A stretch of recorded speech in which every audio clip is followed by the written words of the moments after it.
Anyway, joining me now to run through the top stories of politics today is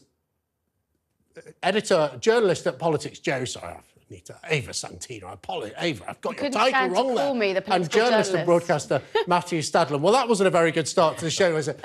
Ava, we'll start with you, having just cocked up your title. Rochdale by-election. Did Keir Starmer wake up to his worst nightmare this morning? I think Keir Starmer was expecting it. So I spent quite a bit of time in the constituency last week, and it was very clear that it was going to be a George Galloway win. I don't think that Labour were expecting it to be the majority that he actually achieved. I mean, he had. Do you think they'd come? Was it fourth? They came, wasn't it? Well, yeah, but with 7.7% of the vote, so they lost a 10,000 vote majority. I mean, that is absolutely astonishing. And what the worst part of this was, they were hoping that a lot of the postal votes had already gone in before they distanced themselves from Azhar Ali, who was their candidate. And it turns out, actually, not a lot of postal votes have gone in at all. So this really was a George Galloway campaign right from the beginning. He was going to win. I think I called it last week. He was going to win right from the beginning. Ava Santina, always getting it right. But let's be absolutely clear, because the Labour Party withdrew their support from their candidate Azhar Ali after some comments he'd made which were labelled anti-Semitic. But because it was too late, because the ballot papers, if you like, had already been printed, and as Ava said, lots of them had even been sent to people as a postal vote, he did still appear on the ballot paper with the Labour symbol next to him, listed as the Labour candidate. So even though the Labour Party had withdrawn their support for lots of people who don't watch TalkTV, aren't as well informed as you are at home, they wouldn't necessarily have known that, would they, Matthew? I think they would have known it, because the British electorate, are actually pretty bright, pretty switched on.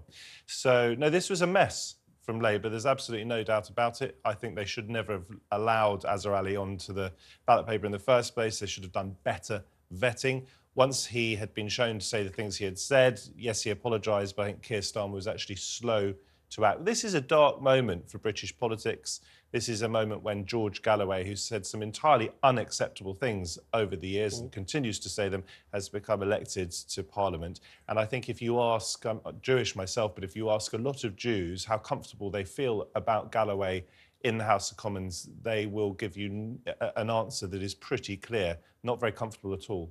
And in his acceptance speech, Ava, he said, "This is for Gaza." That's already giving Keir Starmer problems. We had the debacle last week, which whole of last week's show talking about, where there was this extraordinary set of events in the House of Commons really trying to help Keir Starmer through what is a big problem in his own party, that it is very divided, probably accurately reflecting the country on this issue of the conflict between Hamas and Israel. And having someone there constantly prodding him, reminding him that he has this problem on the left of his party isn't going to help him as they run up to an election, is he? Because George Galloway, we know a lot about George Galloway. One of the main things we know about him, apart from his great at impersonating cats, meow.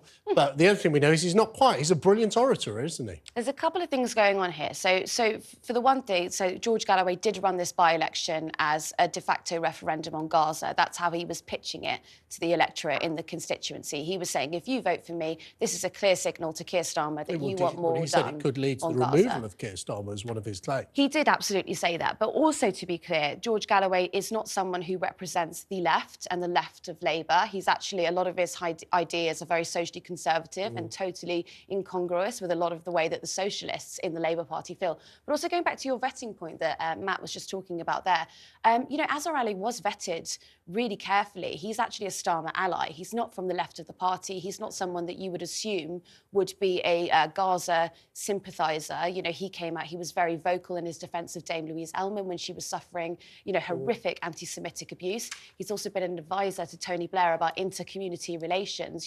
This was actually a real shock to people in Lotto. They had no idea that this video would have ever surfaced. OK. And, Matthew, George Galloway's made some extraordinary allegations on Times Radio earlier today, claiming that Labour councillors were asking voters in Rochdale to swear on the Quran that they would support the Labour Party's suspended candidate, Azhar Ali. And he goes on to say, this is George Galloway, not necessarily Times Radio, this is what he said, "This is a criminal offence that I'm about to allege, including some councillors bringing the Quran into people's houses and asking them to vote and swear on the Quran that they would support the Labour candidate." He, of course, wasn't the Labour candidate at that point.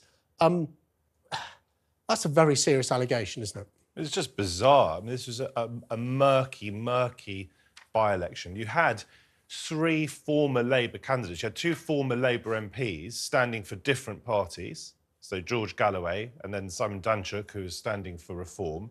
And you had, of course, Azhar Ali, as we're discussing, who was still literally the Labour candidate on the ballot, although not officially selected anymore, not officially supported, rather, by Keir Starmer. Well, but these comments, we'll see where it goes.